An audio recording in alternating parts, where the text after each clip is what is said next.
नमस्कार, कॉल आप देख रहे हैं। मैं हूं आपके साथ अनुराग सिंह। दिन भर की कोर्ट की प्रोसीडिंग पर नजर डाली जाएगी। शुरुआत जहां सुप्रीम कोर्ट में गौरक्षा के नाम पर बढ़ रही हिंसक वारदातों के मामलों पर आज सुनवाई हो सकती है।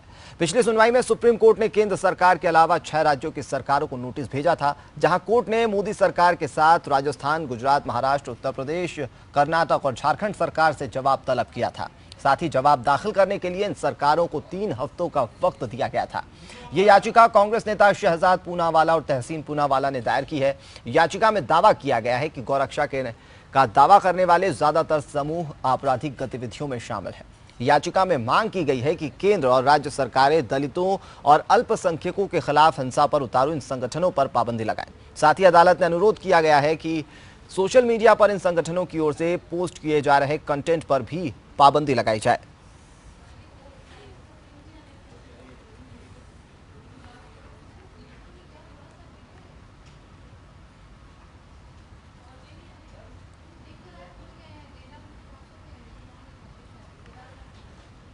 तो गौरक्षा के नाम पर हिंसक वारदातें लगातार बढ़ रही हैं और इस मामले पर आज सुनवाई हो सकती है। सुप्रीम कोर्ट में सुनवाई होनी है, जहां पर पिछली सुनवाई में सुप्रीम कोर्ट ने केंद्र सरकार के अलावा 6 दूसरे राज्यों को भी नोटिस भेजा था। अब राज्य कौन कौन से हैं? इनमें से राजस्थान, गुजरात, महाराष्ट्र, उत्तर प्रदेश, कर्नाटक और झारखंड शामिल हैं। साथ ही साथ केंद्र सरकार से भी जवाब तलब किया गया था। जवाब दाखिल करने के लिए इन सरकारों को 3 हफ्ते का वक्त दिया गया था। बताते चले आपको कि ये याचिका कांग्रेस नेता शहजाद पूनावाला और तहसीन पूनावाला ने दायर की है। विवेक ILRF सदस्य हमारे साथ इस पर ज्यादा जानकारी के साथ जुड़ गए हैं। विवेक, जानना चाहेंगे, सुप्रीम कोर्ट में आज अहम मसले पर सुनवाई हो सकती है, कौन कौन से पहलू इसके दौरान? दरअसल जो पूनावाला ब्रदर थे, इन्होंने एक याचिका डाली जिसमें ये कहा था कि जो गौरक्षक दल हैं वो अपनी गौरक्षा दल की आड़ में वो लोगों को परेशान करते हैं। इस वजह से उन्होंने एक याचिका डाली थी जिसमें सुप्रीम कोर्ट ने 6 राज्य सरकारों को और केंद्र सरकार को नोटिस देकर ये जवाब मांगा था और ये कहा था कि आप ये बताएं कि गोरक्षक दल हैं वो उनका बेसिक स्ट्रक्चर क्या है और क्या उन लोग, क्योंकि उसमें कुछ ऐसी चीजें भी रखी गई थी उस दौरान, ये कहा गया था जिसमें कि ये जो गोरक्षक दल है वो इसकी आड़ में दलितों को परेशान करते हैं, माइनॉरिटी कमिटीज को परेशान करते हैं। इसी वजह से इसको बैन किया जाए पूरी तरीके से। और वही एक चीज हम आपको और बताना चाहेंगे कि अभी हाल में ही एक इंटरवेंशन पिटीशन डाली गई है सुप्रीम कोर्ट में, जिसमें ये कहा गया, जिसमें इलाहाबाद, पुणे और एक जगह और है जहां पे ये पिटीशन पड़ी है, जिसमें ये कहा गया कि जो माइनॉरिटी कमिटीज है उनका ये कहना था कि गोरक्षक दल इसको बंद नहीं किया जाना चाहिए, लेकिन जो उसकी आड़ में उसकी आड़ में जो लोग हैं, जो इस दल की आड़ में लोगों पे जो उनके ऊपर अत्याचार करते हैं उसके ऊपर बैन किया जाने, क्योंकि ये किसी कम्युनिटी के बारे में है जो कि ये गलत होता है, किसी कम्युनिटी के रिलीजन से जुड़ा मामला है, इस वजह से इसको बंद नहीं किया जाना चाहिए। हाँ, उसकी आड़ में जो लोग हैं वो उसका अत्याचार करते हैं दलितों के ऊपर, उनके ऊपर बैन किया जाना चाहिए। जी विवेक, यहाँ पर 6 राज्यों को नोटिस भेजा गया था, साथ ही साथ केंद्र सरकार से भी जवाब तलब करने की बात कही गई थी। जानने की कोशिश ये करेंगे कि आज जब सुनवाई होगी तो क्या इस पर जवाब दिया जा सकता है इन 6 राज्यों द्वारा या फिर केंद्र सरकार द्वारा? जी, दरअसल मैंने आपको बताया कि ये जो इनको अपना जवाब दाखिल करना, वो सुप्रीम कोर्ट में दाखिल करना, ये सुनवाई के दौरान ही पता चलेगा कि सुप्रीम कोर्ट में उन्होंने क्या जवाब दाखिल किया है। और इन स्टेट्स का जो सुप्रीम कोर्ट ने कहा था कि आपने जो इसके लिए गौरक्षक दल को जो सेवाएं मुहैया कराते हैं और जो उनके लिए फैसिलिटीज देते हैं या जो उनको स्ट्रक्चर दिया हुआ है उसके अंदर वो क्या क्या करते हैं, क्या उसका कहीं मिसयूज तो नहीं करते, ये जो स्टेट गवर्नमेंट और सेंटर है वो अपना अपना एक गाइडलाइन जो होगी या फिर जो उन्होंने उसके लिए पैमाना तय किया होगा, क्या उससे बाहर है या अंदर है, क्या उसके लिए जांच कर रहे हैं, क्योंकि इसमें दलितों के अत्याचार का मामला ये बहुत ही गंभीर होता है। इसी वजह से जो इन स्टेट्स को उसमें अपना दाखिल करने के लिए कहा गया स्टेटस रिपोर्ट, कि अब आखिर में उनको इसमें क्या करना है, या उन्होंने इस बारे में अभी तक कोई तहकीकात की है नहीं कि उनको या इस बारे में कोई जानकारी मिल पाई है कि नहीं, इस बारे में वो अपना कोर्ट के अंदर जमा करेंगे तभी ये पता चल पाएगा। जी ठीक है विवेक, हमारे साथ जुड़ने के लिए और तमाम जानकारी के लिए आपका बहुत बहुत धन्यवाद। तो यहाँ पर दिलचस्प है ये पूरी सुनवाई, क्योंकि एक और याचिका दाखिल की गई है जिसमें गौरक्षकों का पक्ष रखा गया है। उसके बाद अब सुप्रीम कोर्ट तमाम पहलुओं को कैसे मद्देनजर रखती है और उसके बाद क्या सुनवाई में निकलकर सामने आता है, ये देखने वाली चीज होगी। लेकिन आज का अहम मसला, जहां पर गौरक्षक के मामले पर जो याचिका शहजाद पूनावाला की तरफ से दाखिल की गई थी, उस पर आज सुप्रीम कोर्ट सुनवाई करेगा। इधर सुप्रीम कोर्ट में उत्तर प्रदेश के 72,825 सहायक शिक्षकों की भर्ती के मामले पर आज सुनवाई जारी रहेगी। मंगलवार को कोर्ट में यूपी सरकार के वकील ने कहा कि सभी शिक्षकों की नियुक्ति संविदा पर हुई थी और नियमित बहाली का कोई वायदा नहीं किया गया था। इसके बाद कोर्ट ने बेरोजगार प्रशिक्षित शिक्षकों की बहाली का सुझाव दिया। इधर सरकार ने सबको बहाल करने में असमर्थता जताई है।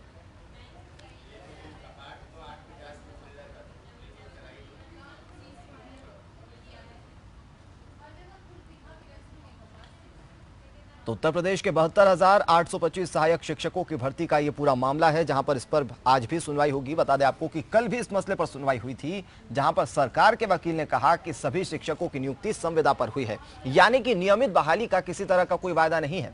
हालांकि कोर्ट ने बेरोजगार प्रशिक्षित शिक्षकों की बहाली का सुझाव यहां पर रखा सरकार के सामने, लेकिन सरकार ने सबको बहाल करने में असमर्थता जताई है। फिलहाल इसकी सुनवाई आज भी जारी रहेगी और इसमें क्या कुछ पहलू निकलकर सामने आते हैं वो देखने वाली चीज होगी। लेकिन कल की बात की जाए तो यहाँ पर अहम सुनवाई और सरकार के को एक अहम सुझाव यहाँ पर सुप्रीम कोर्ट ने दिया। सुप्रीम कोर्ट ने कहा कि ज्यादातर बेरोजगार जो शिक्षक हैं उनकी बहाली करने की कोशिश की जाए। हालांकि सरकार की तरफ से त्वरित जवाब भी आया। सरकार ने सबको बहाल करने में असमर्थता जताई है। साथ ही साथ जो शिक्षकों की बहाली हुई है उस पर अपनी दलील देते हुए सरकार ने कहा कि सभी जो शिक्षक बहाल किए गए हैं वे संविदा पर बहाल हुए हैं और साथ ही साथ इनसे किसी तरह का कोई वायदा नहीं हुआ था कि इन्हें नियमित किया जाएगा या फिर नहीं।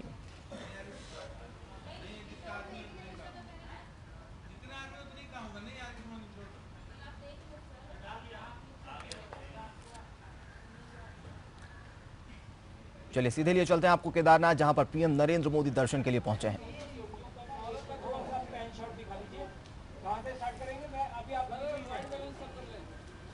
तो बाबा केदारनाथ धाम के आज कपाट खुल जाएंगे और पीएम नरेंद्र मोदी आज केदारनाथ धाम पहुंचे हैं। पूजा अर्चना की जाएगी। 8:50 वो समय तय किया गया था जब बाबा केदारनाथ के कपाट खुलेंगे और उसके बाद पीएम नरेंद्र मोदी यहां पर पहुंचे हैं। विशेष तैयारियां की गई हैं और ना सिर्फ पीएम नरेंद्र मोदी के पहुंचने पर विशेष तैयारियां हैं, बल्कि जो श्रद्धालु यहां पर बाबा केदारनाथ के दर्शन करने के लिए पहुंचे हैं उनके लिए भी विशेष तौर पर तैयारियां की गई हैं। उन्हें किसी तरह की कोई परेशानी ना हो, इसका खास ख्याल रखा जाएगा। सरकार ने अपनी तरफ से इनिशिएटिव लेते हुए कई सारी नई चीजों का इसे जोड़ा है और साथ ही साथ पीएम नरेंद्र मोदी भी आज पहुंचेंगे। हालांकि खबर यह भी है कि पीएम नरेंद्र मोदी इस पूजा अर्चना के बाद यहां पर नाश्ता भी करेंगे, उसकी भी खास तैयारियां की गई हैं। उसके बाद पीएम नरेंद्र मोदी और कई सारी ऐसी चीजें होंगी जहां पर शिरकत करेंगे। लेकिन फिलहाल जो सबसे अहम कि केदारनाथ मंदिर पीएम नरेंद्र मोदी पहुंच चुके हैं, बाबा केदारनाथ के दर्शन करेंगे, पूजा अर्चना करेंगे और इसके लिए विशेष तौर पर तैयारियां की जा रही हैं। फिलहाल सीधी तस्वीरें हम आपको दिखा रहे हैं केदारनाथ की, जहां पर पीएम नरेंद्र मोदी केदारनाथ धाम पहुंचे हैं। बाबा केदारनाथ के वे दर्शन करेंगे और ये सीधी तस्वीरें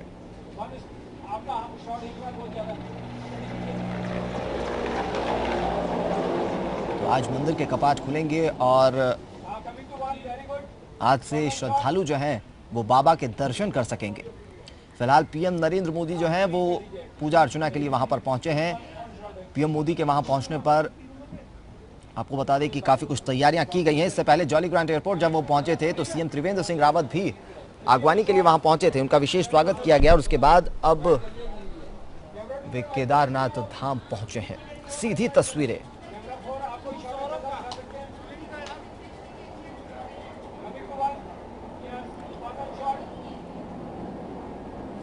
तो सीधी तस्वीरें हम आपको दिखा रहे हैं जहां पर पीएम नरेंद्र मोदी केदारनाथ धाम पहुंचे हैं।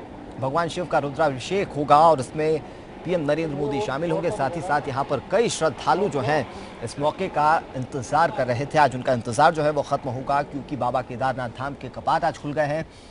साथ ही साथ भक्तों के लिए भी इसे खोल दिया जाएगा। उससे पहले पीएम नरेंद्र मोदी यहाँ पर विशेष पूजा अर्चना करेंगे और विशेष तैयारियां भी यहाँ पर पीएम नरेंद्र मोदी साथ ही साथ श्रद्धालुओं के लिए की गई हैं। केदारनाथ का दौरा पीएम नरेंद्र मोदी का कहा जा सकता है और करीब 1 घंटे पीएम नरेंद्र मोदी ये पूजा करेंगे। अब केदारनाथ बाबा की पूजा का एक विशेष ही महत्व है। यहाँ पर माना जाता है कि जो भी बाबा केदारनाथ धाम के दर्शन करता है, यहाँ पूजा अर्चना करता है, उसके तमाम मनोकामनाएं जो है वो पूरी होती हैं। बाबा केदारनाथ हमेशा उस पर अपना आशीर्वाद रखते हैं और इसी का कुछ लाभ लेने के लिए पीएम नरेंद्र मोदी जो है वो केदारनाथ धाम पहुंचे हैं। करीब 1 घंटे पीएम नरेंद्र मोदी यहां पर पूजा अर्चना करेंगे। साथ ही साथ श्रद्धालु जो है इसके बाद बाबा केदारनाथ के दर्शन कर सकेंगे। इससे पहले आपको बता दें कि कुछ ही देर पहले वे जॉलीग्रांट एयरपोर्ट पहुंचे थे। यहां पर सीएम त्रिवेंद्र सिंह रावत ने इनका स्वागत किया था। बीजेपी के कई और नेता भी उस दौरान वहां मौजूद थे और उसके बाद वे केदारनाथ के लिए रवाना हुए, जहां पर वे केदारनाथ पहुंच चुके हैं। बाबा केदारनाथ के अब दर्शन करेंगे, विशेष पूजा अर्चना की जाएगी और सीधी तस्वीरें जो है वो हम आपको दिखा रहे हैं।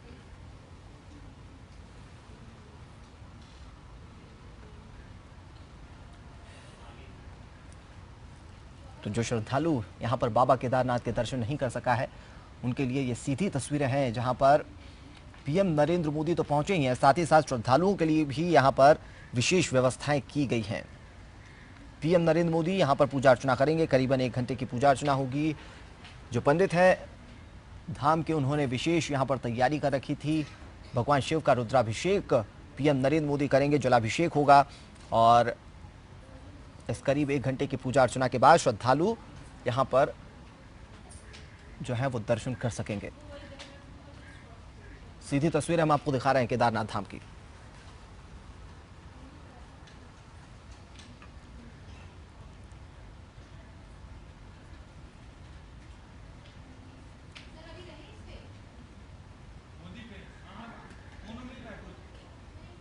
करीबन 1 घंटा पीएम नरेंद्र मोदी यहां पर पूजा करेंगे और भगवान शिव से किस तरह से लगाव रहा है पीएम नरेंद्र मोदी का, यह हर कोई जानता है। ऐसे में केदारनाथ जब पीएम नरेंद्र मोदी पहुंचे हैं तो काफी इसका महत्व भी बताया जा रहा है। हालांकि बाबा केदारनाथ के धाम के आज कपाट खुल गए हैं और ऐसे में श्रद्धालु जो हैं, जो काफी लंबे समय से इसकी आस लगाए बैठे थे, वो बेहद खुश हैं। हालांकि जब केदारनाथ धाम जैसी यात्रा होती है तो फिर उसके बाद प्रशासन या फिर सरकार का काम जो होता है वो काफी अहम हो जाता है और इसके लिए काफी लंबी तैयारियां भी करनी पड़ती हैं। इस बार त्रिवेंद्र सरकार ने काफ़ी कुछ तैयारियां की हैं ताकि श्रद्धालुओं को किसी तरह की कोई दिक्कत ना आए। कई और ऐसी चीज़ें हैं जो पिछली बार से ज़्यादा ऐड ऑन की गई हैं और श्रद्धालु इसका सीधे तौर पर फ़ायदा उठा सकेंगे। लेकिन उससे पहले आपको बता दें कि पीएम नरेंद्र मोदी जो हैं वो केदारनाथ धाम पहुँचे हैं। यहाँ वे 1 घंटे तक करीबन बाबा केदारनाथ की पूजा अर्चना करेंगे। भगवान शिव का रुद्राभिषेक पीएम नरेंद्र मोदी करेंगे और इसके लिए विशेष तैयारियां जो हैं वहाँ पर पंडित पुरोहितों ने कर रखी है और इस पूजा का एक विशेष ही महत्व है। इसका लाभ आज पीएम नरेंद्र मोदी लेंगे। केदारनाथ धाम पीएम नरेंद्र मोदी पहुंच चुके हैं। सीधी तस्वीरें हम आपको दिखा रहे हैं।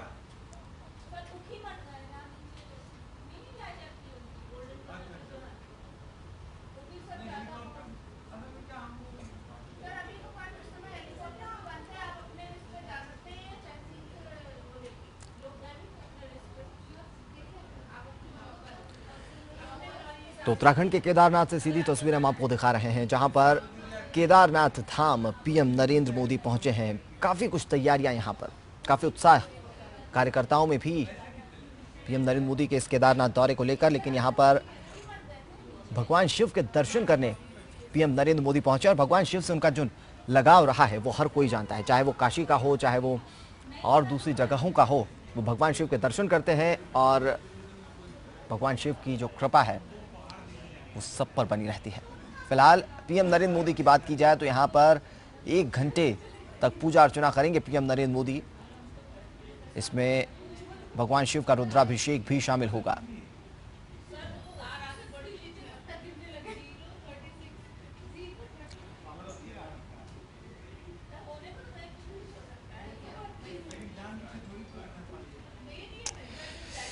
इधर श्रद्धालु भी लंबे समय से इस समय का इंतजार कर रहे थे और आज बाबा केदारनाथ धाम के कपाट खुल जाएंगे।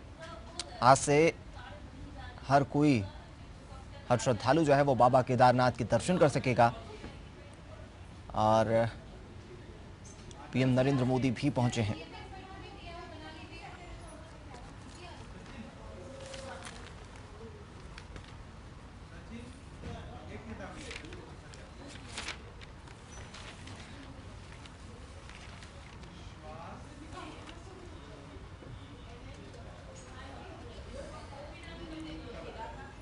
तो भगवान शिव का रुद्राभिषेक पीएम नरेंद्र मोदी करेंगे। और इसके लिए तैयारियां काफ़ी कुछ की गई थी। हमारे संवाददाता लगातार हमारे साथ जुड़ रहे थे, उन्होंने बताया क्या कर किस तरह से यहाँ पर तैयारियां की गई हैं, सुरक्षा के विशेष इंतजामात, और साथ ही साथ यहाँ पर जो चीज़ जहन में होगी जो श्रद्धालुओं के संदर्भ में भी रही होगी कि मौसम किस तरह से बना रहता है। फिलहाल यहाँ पर बाबा केदारनाथ का आशीर्वाद और मौसम जो है वो काफ़ी कुछ साफ है और इसके चलते जो श्रद्धालु हैं वो बेहद आसानी से यहाँ दर्शन कर सकेंगे। अतः पीएम नरेंद्र मोदी भी केदारनाथ पहुंचे हैं, जहां पर वे बाबा केदारनाथ की पूजा अर्चना करेंगे। मंदिर के कपाट जो है वो खोल दिया जा चुका है और साथ ही साथ रुद्राभिषेक जो है वो पीएम नरेंद्र मोदी करेंगे। ये मंदिर का दृश्य आप देख रहे हैं, सीधी तस्वीर है, जहां पर मंदिर के बाहर किस तरह की हलचल है, वहां पर कितनी कुछ तैयारियां की गई हैं, सुरक्षा घेरा आखिर किस तरह से बनाया गया है और श्रद्धालुओं को किस तरह से सुविधाएं देने की कोशिश मंदिर प्रशासन की तरफ से और उत्तराखंड प्रशासन की तरफ से की गई है।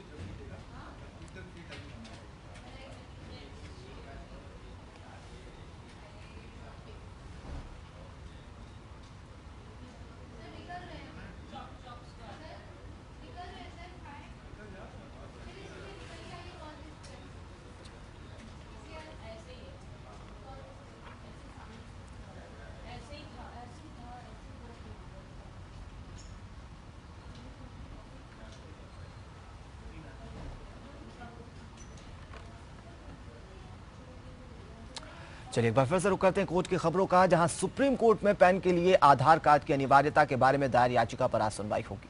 मंगलवार को कोर्ट में याचिकाकर्ता ने निजता का अधिकार छीन जाने का आरोप लगाया था, लेकिन अटॉर्नी जनरल ने सभी आरोपों का खंडन किया और कहा कि पैन कार्ड बेहद सुरक्षित नहीं है। फर्जी कागजात से भी पैन कार्ड बनाए जा सकते हैं, लेकिन आधार कार्ड की नकल असंभव है। आधार कार्ड फर्जी सबूत देकर नहीं बनाया जा सकता, क्योंकि आधार के लिए अंगूठों के निशान चाहिए होते हैं। आधार कार्ड पहचान का पक्का सबूत है। दरअसल सुप्रीम कोर्ट में इनकम टैक्स एक्ट के सेक्शन 139 AA को चैलेंज किया गया है। सेक्शन 139 AA को इनकम टैक्स एक्ट में फाइनेंशियल एक्ट 2017 के तहत डाला गया था। इसके तहत पैन के लिए आधार कार्ड को अनिवार्य बनाया गया है।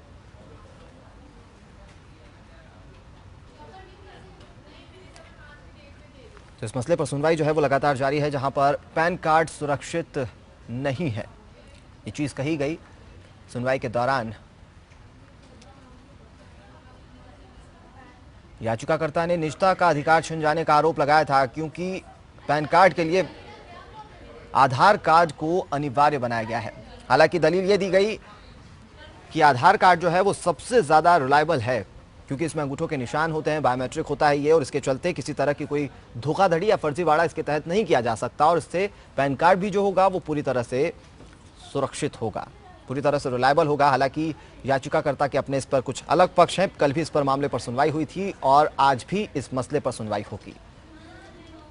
अटॉर्नी जनरल ने कहा कि पैन कार्ड बहुत सुरक्षित नहीं है। इधर आधार कार्ड की अनिवार्यता से जुड़ा हुआ ये पूरा मसला है। अटॉर्नी जनरल ने सभी आरोपों का खंडन किया था। आपको बता दें कि याचिकाकर्ता ने निजता का अधिकार छीनने का आरोप लगाया था और उसके बाद अटॉर्नी जनरल की तरफ से कहा गया कि फर्जी कागजात से भी पैन कार्ड बनाए जा सकते हैं, लेकिन आधार कार्ड से यह नकल असंभव हो जाएगी। आधार कार्ड फर्जी सबूत देकर नहीं बनाया जा सकता, अब चूंकि इसे बायोमेट्रिक प्रोसेस के तहत बनाया जाता है और ऐसे में आधार कार्ड पहचान का पक्का सबूत है। सुप्रीम कोर्ट में इनकम टैक्स एक्ट के सेक्शन 139 AA को चैलेंज किया गया था, जहां सेक्शन 139 AA को इनकम टैक्स एक्ट में फाइनेंशियल एक्ट 2017 के तहत डाला गया है। इसके तहत पैन के लिए आधार कार्ड को अनिवार्य बनाया गया है और इसी को लेकर इस मसले पर सुनवाई जो है वो जारी है। विवेक हमारे संवाददाता इस पर ज्यादा जानकारी के लिए जुड़ गए। विवेक, कल भी सुनवाई हुई थी और आज भी इस मसले पर सुनवाई होगी, कौन कौन से और पहलू हैं जो इसमें इंट्रोड्यूस किए जा सकते हैं?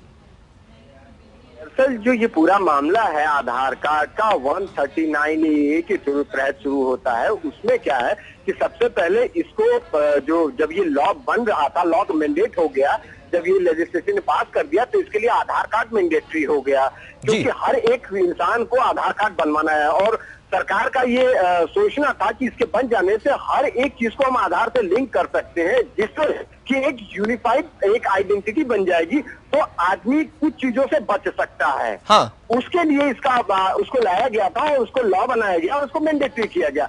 और वहीं पे जो 3 याचिकाएं इसके विरुद्ध पड़ी थी कि हर एक जगह पे आधार कार्ड को मैंडेटरी करना ठीक नहीं है। जी। इस पे सुप्रीम कोर्ट का भी एक जजमेंट है जिसमें ये कहा गया था कि सोशल वेलफेयर की स्कीम को छोड़ के और जगहों पे इसको मैंडेटरी नहीं किया जा सकता। इसके अलावा राइट टू प्राइवेसी को लेके सुप्रीम कोर्ट की जो कॉन्स्टिट्यूशनल बेंच है उसके पास ये मामला रखा गया जिसपे मामला ये चल रहा है। उसी दौरान ये 3 याचिकाएं पड़ी थी। इसमें ये कहा गया था राइट टू प्राइवेसी एक्ट के तहत आपको आधार कार्ड हर जगह देना होता है, लेकिन ये ठीक नहीं है क्योंकि जो हम आधार कार्ड देते हैं उस आधार कार्ड में हमारी सभी प्राइवेट जानकारियां होती हैं और उन प्राइवेट जानकारियों यानी कि विवेक दोनों पक्षों की तरफ से मजबूत दलीलें जो है वो दी जा रही हैं। आज जब सुनवाई होगी तो इसमें देखना होगा कि और कौन कौन से जो अहम पक्ष हैं, अहम पहलू हैं वो सामने आते हैं। फिलहाल विवेक हमारे साथ जुड़ने के लिए और तमाम जानकारी के लिए आपका बहुत बहुत धन्यवाद। द नेशनल ग्रीन ट्रिब्यूनल में हिमाचल के कसौली के पर्यावरण को बचाने के मामले पर आज सुनवाई होगी। बेंच के सामने मंगलवार को होटल का मामला उठाया गया था जिसमें 2 मंजिलों के लिए इजाजत मिली थी, लेकिन ये 5 मंजिला इमारत बना दी गई। इसके बाद टाउन प्लानिंग विभाग ने इजाजत रद्द की और अवैध निर्माण के लिए नोटिस भेज दिया। इधर होटल के वकील ने अवैध निर्माण से इनकार किया, लेकिन एमिकस ने कहा कि अवैध निर्माण हुआ है। बेंच ने कहा है कि सभी दोषियों के खिलाफ कार्रवाई होगी और सभी दोषी कल पछताएंगे।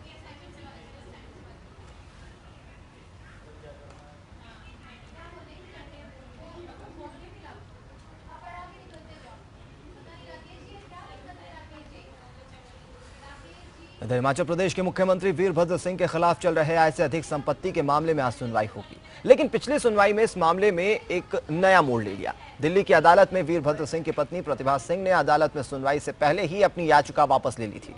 वीरभद्र सिंह के खिलाफ चल रहे आय से अधिक संपत्ति के मामले में पटियाला हाउस आज सीबीआई की चार्जशीट पर संज्ञान ले सकता है। इधर वीरभद्र सिंह की पत्नी प्रतिभा सिंह ने ट्रायल कोर्ट में सीबीआई की चार्जशीट पर सवाल उठाते हुए एक याचिका दायर की थी और लखनऊ से पहले सुनवाई से पहले प्रतिभा सिंह ने उस याचिका को वापस ले लिया। इससे तय माना जा रहा है कि अब कोर्ट आज चार्जशीट पर संज्ञान ले सकता है।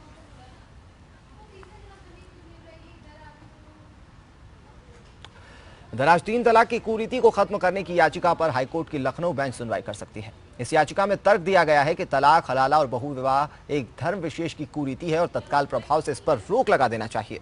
याचिका में यह भी कहा गया कि इसको लेकर राजनीति होती है, लिहाजा न्यायपालिका को खुद इस पर आगे बढ़कर फैसला लेना चाहिए।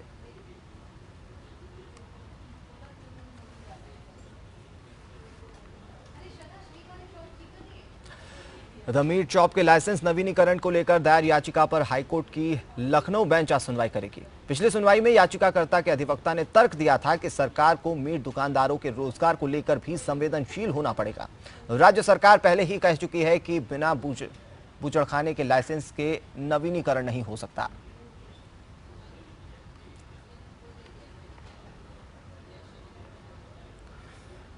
विधायकों की खरीद फरोख्त के मामले में राज्य के पूर्व मुख्यमंत्री हरीश रावत के स्टिंग ऑपरेशन मामले में आज सुनवाई होगी।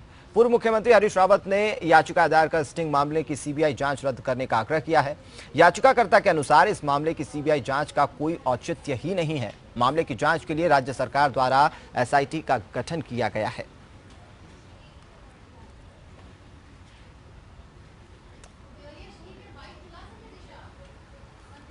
सुप्रीम कोर्ट में मजीठिया वेज बोर्ड लागू करने के मामले में अखबार मालिकों के खिलाफ की गई अवमानना मामले की लड़ाई अब निर्णायक मोड़ पर पहुंच चुकी है और आज इस मामले में आर पार होने की उम्मीद है। अखबार मालिकों ने केंद्र सरकार द्वारा गजट होने और माननीय सुप्रीम कोर्ट द्वारा आदेशित किए जाने के बाद भी अपने मीडिया कर्मियों को जस्टिस मजीठिया वेज बोर्ड का लाभ नहीं दिया गया। इसी को लेकर अवमानना के सैकड़ों केसों की सुनवाई सुप्रीम कोर्ट में चल रही है।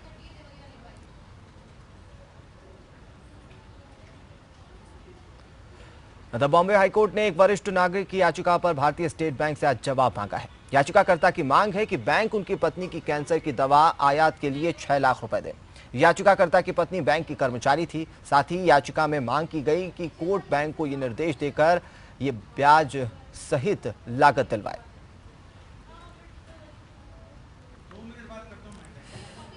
कुशल इस पर हमारे संवाददाता ज्यादा जानकारी के लिए जुड़ गए हैं। कुशल, जानने की कोशिश करेंगे पूरा मसला क्या है और किस तरह से दलीलें यहां पर याचिकाकर्ता की तरफ से दी गई हैं।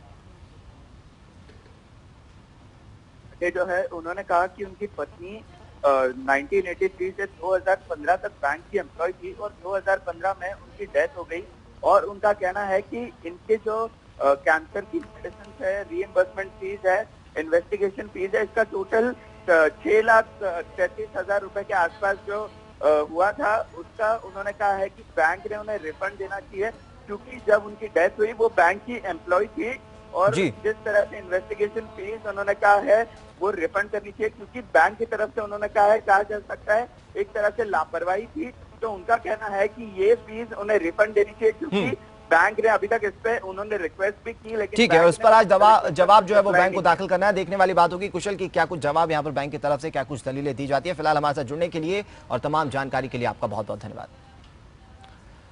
इधर इलाहाबाद हाईकोर्ट ने नोएडा स्थित वेब कंपनी में करोड़ों के घोटाले के मामले में आज सुनवाई होगी। इलाहाबाद हाईकोर्ट ने इस मामले में सीबीआई जांच के आदेश दिए थे। नोएडा के वेब वर्क कंपनी पर हजारों लोगों से ऑनलाइन ठगी करने का आरोप है। वेब वर्क कंपनी के मालिक अनुराग गर्ग और संदेश वर्मा पर लोगों को 500 करोड़ का चूना लगाने का आरोप है।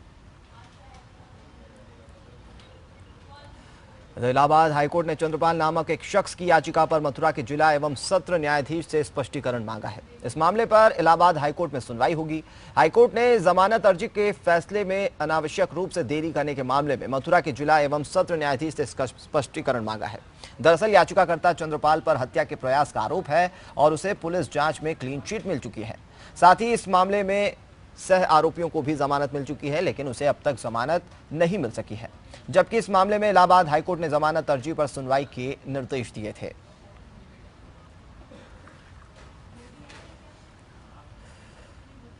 फिलहाल के लिए इस बुलेटिन में केवल इतना ही, लेकिन एपीएन पर खबरें लगातार जारी हैं। नमस्कार।